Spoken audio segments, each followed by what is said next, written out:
Hare Krishna. Welcome to our channel the way of law. तो आज के वीडियो में हम लोग कॉन्ट्रैक्ट एक्ट 1872 के केस लॉज देखेंगे। अब केस लॉ शुरू करो उससे पहले मैं आपको एक बात बता देती हूँ। मैं अपना पर्सनल एक्सपीरियंस बताती हूँ। मैंने बाकी सारे सब्जेक्ट्स पढ़े थे और जो कॉन्ट्रैक्ट पढ़ा था, सबसे ज़्यादा आसानी मुझे कॉन्ट्रैक्ट के केस लॉज याद करने में हुई थी। सबके अपने पर्सनल प्रेफरेंसेस हो सकते हैं, लेकिन मतलब मुझे ऐसा पर्सनली फील होता है शायद इसे लर्न करने में ज़्यादा ईजी हो। अब केस लॉज पे याद करने की ट्रिक होती है, ठीक है। अब इसके बारे में हम लोग बाद में बात करेंगे। सबसे पहले अब हम लोग केस लॉ देखते हैं। तो सबसे पहला केस लॉ है हमारा बेल्फोर वर्सेस बेल्फोर, ठीक है। अब बेल्फोर वर्सेस बेल्फोर ये मतलब बहुत अच्छे से आप रिलेट कर पाएंगे। सपोज मैं आपको एक एग्जांपल देती हूँ। आज आपने अपने फ्रेंड को अपना टिफिन शेयर किया, ठीक है। अब अगले दिन आप कहते हो कि ठीक है देख, आज मैंने तेरे साथ अपना टिफिन शेयर किया, अब कल तू भी मेरे साथ अपना टिफिन शेयर करेगा, ठीक है। अब कल अगर आपका दोस्त नहीं टिफिन शेयर करता, ठीक है, तो अब आप कहोगे कि मैं तेरे अगेंस्ट केस फाइल करने चला जाऊंगा। आप ये कहोगे मैं तेरे अगेंस्ट अब केस फाइल करूंगा, अब चल अब सीधा कोर्ट में मिलेंगे भाई, हो गया सब, अब जो होगा कोर्ट में होगा। ये तो नहीं कहोगे ना। आप क्यों नहीं कहोगे?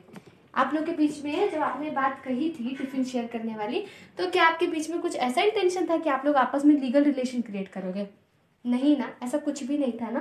तो सेम यहीं पे हुआ था इस केस में, बेल्फोर वर्सेस बेल्फोर में। क्या हुआ था, हस्बैंड और वाइफ जो थे वो लोग इंग्लैंड में आए थे, ठीक है। फिर क्या होता है, जब वापस जाने का समय आता है तो वाइफ की तबीयत जो रहती है बहुत ज़्यादा खराब हो जाती है। तो इस रीज़न की वजह से वाइफ को वहीं पे रुकना पड़ता है और हस्बैंड जो वापस आ जाता है। तो हस्बैंड वापस आते हुए ये कहता है कि यू डोंट वरी, मैं आपको महीने में मेंटेनेंस भेजता रहूँगा, ठीक है। मिसेज वेल्फोर वेल्फोर से मिस्टर वेल्फोर ये कहता है। अब क्या होता है, कुछ समय तक तो दिया, लेकिन वही अनबन हो गई और जो है मेंटेनेंस देना बंद कर दिया। तो वाइफ यहाँ पे केस फाइल करने गई। तो जो केस था मेंटेनेबल नहीं था। केस मेंटेनेबल क्यों नहीं था? केस इस वजह से मेंटेनेबल नहीं था क्योंकि हस्बैंड और वाइफ के बीच में जब अग्रीमेंट हुआ था तो उनका ऐसा कोई भी इंटेंशन नहीं था कि आपस में किसी तरीके का लीगल रिलेशन क्रिएट करें, खुद को लीगली बाउंड करें, ऐसा कोई भी इंटेंशन नहीं था। अब इसी केस लॉ को समझाने के लिए ना, मतलब जो थोड़ा सा और डिटेल करने के लिए कि आपकी अंडरस्टैंडिंग अच्छी हो, मैंने एक और केस लॉ डाला है, ठीक है। Rose and Frank company versus Crompton and brother. इस केस में ये कहा गया था कि जो इसमें जो पार्टीज थी ना, उन्होंने आपस में क्या किया कि एक अग्रीमेंट साइन किया, ठीक है। अब उन्होंने एग्रीमेंट में साफ साफ लिख दिया था कि ये एग्रीमेंट हम एक दूसरे के कन्वीनियंस के लिए बना रहे हैं, कि हम लोग देख सके कि हमने मतलब क्या अग्री किया था एक दूसरे के साथ, क्या अग्रीमेंट था हमारे बीच में। एक्चुअली ये जो हम अग्रीमेंट बना रहे हैं किसी तरीके का लीगल रिलेशन क्रिएट करने के लिए नहीं बना रहे हैं। उन्होंने पहले से ही ये सारी बातें अपने अग्रीमेंट में लिख दी थी। तो अब क्या वो दो पार्टी इस अग्रीमेंट को लेके कोर्ट में जा सकते हैं? बिल्कुल भी नहीं जा सकते, क्योंकि उन्होंने साफ यहाँ पे लिख रखा है। और जैसे बेल्फोर वर्सेस बेल्फोर में था, लिखा नहीं था लेकिन सिचुएशन देखकर समझ आ रही है। जैसे आपके फ्रेंड के साथ मैंने आपको एग्जांपल दिया था, वहां पे भी आप लोगों ने ये थोड़ी बोला था कि देख यार अगर तू नहीं देगा ठीक है मैं तेरे अगेंस्ट केस नहीं फाइल करूंगा, ऐसी थोड़ी कोई बात हुई थी। लेकिन देख के समझ आ रहा था कि हाँ पार्टीज आपस में लीगल रिलेशन नहीं क्रिएट करना चाह रही थी। अब आते हैं अगले केस लॉ पे, Lalman Shukla versus Gauri Dutt. I am very sure ये केस आपने बहुत बार सुना होगा। तो इसमें क्या रहता है कि जो गौरी दत्त है उनके नेफ्यू घर छोड़ के भाग गए होते हैं, ठीक है। लालमन शुक्ला उनके नौकर रहते हैं, तो उनसे कहा जाता है कि जाओ इनके नेफ्यू को ढूंढ के लाने के लिए ऑर्डर दिया जाता है, ठीक है। अब क्या होता है, उतने गौरी दत्त क्या करती है, अभी लालमन शुक्ला ढूंढने गए होते हैं, पैम्फलेट बता देती है कि जो भी इनके नेफ्यू को ढूंढ के ला के देगा उसे 501 रुपये का रिवॉर्ड मिलेगा। लालमन शुक्ला एक वफादार नौकर की तरह ढूंढ कर ले आए इनके नेफ्यू को। और अब लालमन शुक्ला को पता चलता कि अरे 500 रुपये का रिवॉर्ड भी था। तो उन्होंने सोचा क्यों ना मौके पे चौका मारा जाए, और उन्होंने इस रिवॉर्ड को क्लेम करने के लिए कहा। तो जब क्लेम तो कोर्ट में बात पहुंची, कोर्ट ने उन्हें किसी भी तरीके का रिवॉर्ड नहीं दिया। इसके पीछे दो रीज़न है। पहला रीज़न ये है कि देखो, जब भी कोई कॉन्ट्रैक्ट बनता है तो एक्सेप्टेंस होनी चाहिए, है ना। तो माना यहाँ पे गौरी दत्त ने ऑफर किया था, लेकिन क्या लालमन शुक्ला ने उसे एक्सेप्ट किया था? नहीं। अरे भाई लालमन शुक्ला को तो पता ही नहीं था ऐसा कोई रिवॉर्ड है, तो एक्सेप्ट कहाँ से कर लेंगे, पहली चीज़।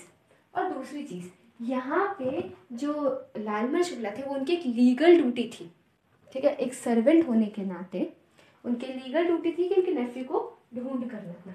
अब आता है अगले केस पे, कार्लेट वर्सेस कार्बोलिक। इसमें क्या होता है कि कंपनी रहती है, ठीक है। वो एक एक कार्बोलिक स्मोक बोल कंपनी रहती है। वो लोग दवाई बनाते हैं और उस दवाई से उन्होंने एडवर्टीजमेंट किया कि जो भी इस दवाई को खाएगा, मतलब जैसा डायरेक्शंस दे रखे हैं उस हिसाब से इस दवाई को खाएगा, उसके बाद अगर मतलब किसी तरीके का उसे किसी तरह की डिसीज़ नहीं होगी, ठीक है, कोल्ड इन्फ्लुएंजा ये सब नहीं होगा। और अगर फिर भी हो जाता है तो उसे जो है इन्होंने एक रिवॉर्ड सेट कर रखा था कि इतना जो है उसे रिवॉर्ड मिलेगा।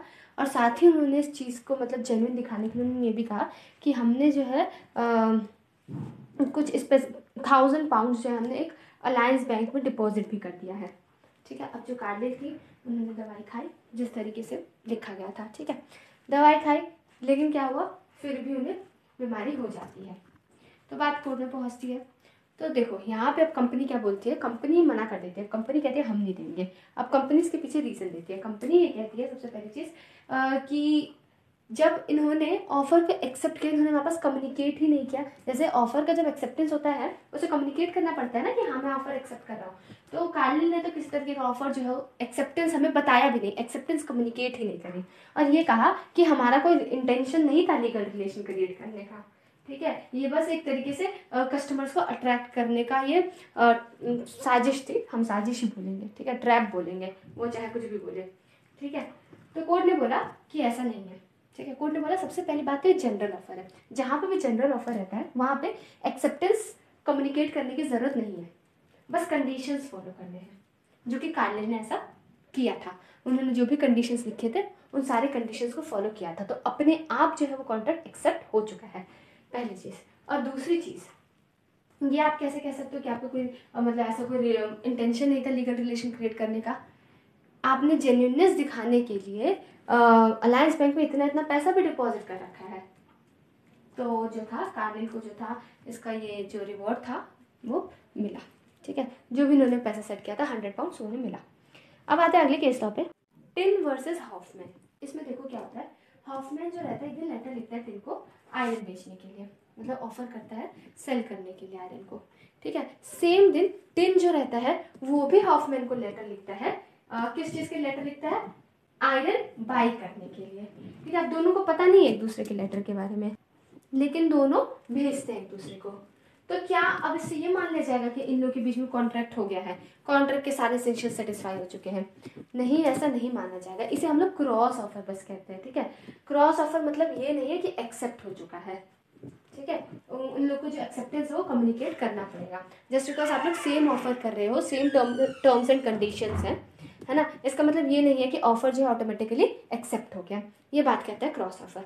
अब आते हैं अगले केस पे, हाइड वर्सेस रिंच। इसमें ये बोला जाता है कि जैसे ही काउंटर ऑफर हो गया, ठीक है, तो उससे पहले जो ऑफर बनाया गया है वो नॉन एग्जिस्टेंट हो जाता है, वो खत्म हो जाता है। इसका क्या मतलब, पहले काउंटर ऑफर समझो। देखो अगर आपने पहले से कंसेप्ट पढ़ रखे होंगे तो थोड़ा इजी हो रहा होगा, लेकिन डोंट वरी, जो केस में जो कंसेप्ट आ रहे हैं ना मैं वो तो बता ही दूंगी आपको। जैसे फॉर एग्जांपल आप जाते हैं किसी दुकान पे बॉटल खरीदने, ठीक है, शॉपकीपर बोलता है ये बॉटल 500 रुपये की है, लेकिन आप बोलते हो ठीक ठीक लगाओ, तो शॉपकीपर बोलता है चलो ठीक है आप 400 ले लो, ठीक है। लेकिन आप अपनी PhD अपनी बार्गेनिंग स्किल्स में दिखाते हुए कहते हैं 300 के लगाओ, ठीक है, वो मना कर देता है, लेकिन आपको बॉटल अर्जेंटली चाहिए होती है, ठीक है। अब देखो, अब मैं आपको एक बात बताती हूँ, जैसे ही आपने 300 बोला ना, ये हो गया आपका काउंटर ऑफर। शॉपकीपर ने कितना बोला, 400 रुपये, लेकिन आपने क्या बोला, 300 रुपये। यही 300 रुपये बोलना क्या हो गया आपका काउंटर ऑफर, ठीक है। अब जैसे ही आपका काउंटर ऑफर हुआ, अब आगे की कहानी सुनो। अब आपको चाहिए थी बॉटल अर्जेंटली, ठीक है। अब आप कहते हो चलो 400 का दे दो, तो वो जो शॉपकीपर रहता है मना कर देता है। ऐसा ही कुछ हुआ था इस केस में भी, ठीक है। मैंने जस्ट आपको आपका एग्जांपल दे दिया, लेकिन यहाँ पे ऐसा ही सेम चीज़ हुई थी। तो जब बात कोर्ट में गई तो कोर्ट ने एक बात बोली कि देखो अब जो यहाँ पे शॉपकीपर है वो आपको बाउंड नहीं है 400 रुपये में ये बॉटल देने के लिए। क्यों? क्योंकि आपने काउंटर ऑफर कर दिया था। काउंटर ऑफर कर दिया मतलब जो पुराना वाला ऑफर था वो खत्म हो गया है। जैसे ही आपने 300 रुपये बोले ना, ये काउंटर ऑफर हो गया था, तो जो पुराना वाला ऑफर था ना वो नॉन एग्जिस्टेंट हो गया, वो खत्म हो गया, ठीक है। वरना नॉर्मली तो कॉन्ट्रैक्ट में ऐसा होता है ना कि जब आपने ऑफर किया है, ठीक है, तो अब आप बाउंड हो गए, है ना। लेकिन यहाँ पे क्या कहते हैं कि ऐसा कुछ भी नहीं होगा। क्यों? क्योंकि काउंटर ऑफर भी तो कर दिया है आपने। अगला केस जो है ये इन्विटेशन टू ऑफर से रिलेटेड है, pharmaceutical society of great Britain versus boots cash chemist limited. देखो यहाँ पे अब इन्विटेशन टू ऑफर और ऑफर में देखो फर्क होता है। जब ऑफर कोई करता है तब तो बाउंड रहता है, ठीक है। मैं अगर ऑफर कर रही हूँ कि मतलब मैं इतने प्राइस में ये सेल कर रही है कुछ कर, तब तो मैं बाउंड हो गई, ठीक है। मैं कह रही हूँ कि जो ज़मीन है ना इतने रुपये में बेच रही हूँ, तब तो मैं बाउंड हूँ इतने ही प्राइस में बेचने के लिए मैं किसी को ऑफर कर रही हूँ, ठीक है। इसकी भी अलग कहानी वो सब पढ़ेंगे, लेकिन मैं ऊपर ऊपर से बता रही हूँ, ठीक है, मतलब जनरल बातें बता रही हूँ, ठीक है। पहले पता है फालतू में केमिस्ट्री बदनाम है, कॉन्ट्रैक्ट में जितने एक्सेप्शंस है ना, हाँ नहीं तो चलो आगे। तो फिर उसके बाद क्या होता है, अब जब इनविटेशन टू ऑफर रहता है ना, तो यहाँ पे ऑफरर बाउंड नहीं रहता है, ऑफरर की मर्जी है यहाँ पे, वो चाहे तो सामने वाली पार्टी के प्रपोजल को एक्सेप्ट भी कर सकता है, मना भी कर सकता है, उसके ऊपर है, ठीक है। जैसे मैं आपको एक एग्जांपल देती हूँ, ये केस लॉ की थोड़ी समझाती हूँ, ठीक है। इसमें क्या हुआ था ना कि जैसे आप दुकान वगैरह में जाते हो, जो सामान रहते हैं, प्रोडक्ट रहते हैं, उन पर क्या रहता है, प्राइस टैग रहता है, ठीक है। सेल वगैरह लगाने की ये उनकी निंजा टेक्निक होती है, वो क्या करते हैं, कम कम प्राइस जो है वो लगा देंगे आगे, ठीक है, जैसे कि लोग अंदर एंटर करें है ना, उनकी दुकान में है, ठीक है। तो अब जस्ट बिकॉज आप प्राइस टैग देख रहे हैं और आप जाके बोल रहे हैं कि देखो इतने रुपए का है, सपोज प्राइस टैग पे लिखा है 500, ठीक है, जो सामने प्राइस टैग 500 का है, तो जो भी पर्टिकुलर प्रोडक्ट है आप ले जाते हैं, ठीक है, तो मना कर देता है 500 का बेचने से, तो क्या आप केस फाइल कर पाएंगे? नहीं फाइल कर पाएंगे, क्यों? क्योंकि इसे इन्विटेशन टू ऑफर है, ऑफर थोड़ी है, प्राइस टैग जो लगे रहते हैं ये सब क्या है, इन्विटेशन टू ऑफर है। जब आप जाते हैं रेस्टोरेंट वगैरह में, जो मेन्यू रहता है, जो आगे प्राइस लिखा रहता है, सब क्या है, इन्विटेशन टू ऑफर है, ठीक है। तो इन्विटेशन टू ऑफर के लिए आप ऑफरर को बाउंड नहीं कर सकते हैं। तो चलो अब अगला केस तो देखते हैं, पॉवेल वर्सेस ली। यहाँ पे ये बोला गया है ना कि जो एक्सेप्टेंस है, जो ऑफर को जो एक्सेप्टेंस सिर्फ और सिर्फ ऑफर ही कम्युनिकेट करेगा, कोई और कम्युनिकेट नहीं करेगा। जैसे आपके और मेरे बीच में किसी चीज किसी प्रोडक्ट से रिलेटेड बात है, किसी प्रोडक्ट को सेल या बाय करने से, तो ये बात एक दूसरे को हम ही लोग कन्वे करेंगे, कोई तीसरा इंसान आपको आकर बता दे, जैसे सपोज आपका ऑफर है, ठीक है, आप यहाँ पे ऑफर हुए, आप मुझे कोई चीज़ ऑफर कर रहे हैं और मैं हूँ यहाँ पे ऑफरी, तो मैं उस ऑफर को ले रही हूँ या नहीं ले रही वो मैं बताऊंगी या मेरा एजेंट बताएगा। अब कल को कोई जाके तीसरा इंसान आपसे बोल दे कि हाँ हाँ ये ले लेगी, इसे ज़रूरत है इस चीज़ की, ये ले लेगी, अब फिर आप मुझे बाउंड नहीं कर सकते। तीसरे इंसान से सुना तो तीसरे इंसान के साथ ही कहानी रचा। यहाँ पे जो भी एक्सेप्टेंस है सिर्फ और सिर्फ ऑफर ही देगा। भाई ऑफरी को तुमने ऑफर किया है ना, तो ऑफर ही तो बता पाएगा, उससे बेहतर कौन बता पाएगा। तो इस केस में ऐसा हुआ था कि जो पॉवेल था उन्होंने हेडमास्टर के पोस्ट के लिए अप्लाई किया, ठीक है। तो अब यहाँ पे क्या जो सिलेक्शन बोर्ड था, उसमें से एक स्कूल का मैनेजर था, है ना, उसने बोला कि जो तुम्हें ही है ना, मतलब अपनी मैनेजर की कैपेसिटी में नहीं एक्ट कर रहा था, ऐसे ही अपनी मैनेजर की कैपेसिटी से बाहर एक्ट कर रहा था। पॉवेल से कहा कि शायद से तुम्हें जो है इधर हेडमास्टर चुनना जाए, ठीक है। लेकिन सिलेक्शन बोर्ड बाद में क्या करते हैं, किसी और, तो क्या जो पॉवेल है वो केस फाइल कर सकता है? पॉवेल तो केस फाइल करने चला ही जाता है, तो क्या पॉवेल जो है बाउंड कर सकता है सिलेक्शन बोर्ड को? नहीं बाउंड कर सकता। क्यों? क्योंकि यहाँ पे ऑफरी कौन था, यहाँ पे ऑफरी था सिलेक्शन बोर्ड। तो क्या सिलेक्शन बोर्ड ने आके पॉवेल से कहा था कि हमने तुम्हें सेलेक्ट कर लिया? नहीं, ऐसा बिल्कुल भी नहीं था, नॉर्मल एक स्कूल के मैनेजर ने कहा था। तो भाई मैं तो क्या बाउंड कर सकते हैं? नहीं बाउंड कर सकते, ठीक है, कोई भी रिस्पॉन्सिबल नहीं है। और ये पॉवेल की जो एक्साइटमेंट थी और उत्सुकता थी उसका ये नतीजा था, ठीक है। अब मैंने ना बहुत अच्छे अच्छे दो केस और बचा के रखे हैं, इसे देखते हैं, ठीक है, फिर खत्म करते हैं इसे। तो सब ये जो केस लॉ है, मोहिनी बीबी वर्सेस धर्मदास घोष। अब इसके ऊपर तो मैंने इतने देख रखे हैं, है ना, कि ये केस लॉ लोग नहीं भूलते। लेकिन पता है क्या, एक मैं आपको हैरान करने वाली बात बताऊँ क्या, ये अधिकतर लोग ना, मतलब इस केस के जो फैक्ट्स हैं उसके बारे में बहुत ज़्यादा अनक्लियर रहते हैं। ये केस ऐसा है, लेकिन आज आप लोग ध्यान से सुन लेना, मैं इसे थोड़ा सा ज़्यादा टाइम दे दूँगी, भले से वीडियो एक्सटेंड हो जाए, वीडियो का टाइम, ठीक है। देखो इस पर्टिकुलर केस में काफ़ी चीज़ें आंसर करी गई हैं। यहाँ पे क्या होता है, जो धर्मोदास घोष होता है वो क्या होता है, एक माइनर होता है, ठीक है, 18 साल से नीचे की उम्र का होता है। अब क्या होता है, वो अपनी प्रॉपर्टी को मॉर्गेज कर देता है, ठीक है, पैसे चाहिए होंगे उसे, तो वो अपनी प्रॉपर्टी को मॉर्गेज कर देता है, ठीक है। अब मॉर्गेज किसे करता है? ब्रह्मोदत्त के पास, ठीक है। ब्रह्मोदत्त का जो एक एजेंट रहता है वो रहता है केदारनाथ रहता है। अभी देखो केस में ब्रह्मोदत्त का नाम भी नहीं है, मोहिनी बीबी वर्सेस धर्मोदास घोष है, ठीक है। धर्मदास घोष तो पता चल गया चलो कौन है, बेचारा मर गया। जो लैंड ले लेते हैं, मॉर्गेज एग्जीक्यूट हो जाता है, और जो ब्रह्मोदत्त का जो एजेंट रहता है केदारनाथ, वो 10,500 रुपये जो है, कितने रुपए का हुआ था मॉर्गेज? मॉर्गेज आई थिंक 20,000 रुपये का हुआ था। तो जो 10,500 रुपये रहते हैं वो माइनर को जो है केदारनाथ दे देता है, ठीक है। अब क्या होता है, ये बात पता चलती है धर्मदास घोष की मम्मी को, ठीक है। तो वो बोलती है कि जो ये कॉन्ट्रैक्ट है ये वैलिड नहीं है, लेटर लिख के भेजती है ब्रह्मदत्त के पास कि इसे एग्जीक्यूट नहीं किया जा सकता, क्योंकि जिस टाइम पे ये हुआ था ना, उस टाइम पे जो धर्मदास घोष था वो एक माइनर था। तो आप माइनर के अगेंस्ट ऐसे किसी एग्रीमेंट को इन्फोर्स नहीं करा सकते हैं, ऐसे किसी कॉन्ट्रैक्ट को। अब जब केस फाइल हो रहा होता है ना, तो ब्रह्मदत्त मर चुका होता है, तो उसकी जो वाइफ रहती है मोहिनी बीबी, वो इस केस को फाइल कर मतलब केस को लड़ती है। तो मोहिनी बीबी वर्सेस धर्मदास घोष, इस वजह से इसका नाम ये है।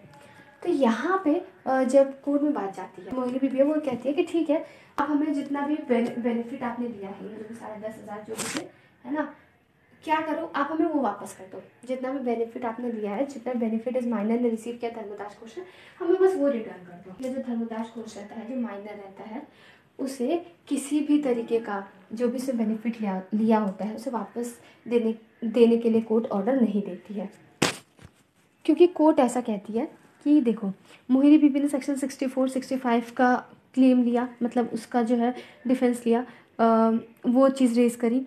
तो वहाँ पे कोर्ट ने बोला कि 64, 65 लग ही नहीं सकता, क्योंकि 64, 65 की सबसे पहली रिक्वायरमेंट क्या है कि एक वैलिड कॉन्ट्रैक्ट होना चाहिए।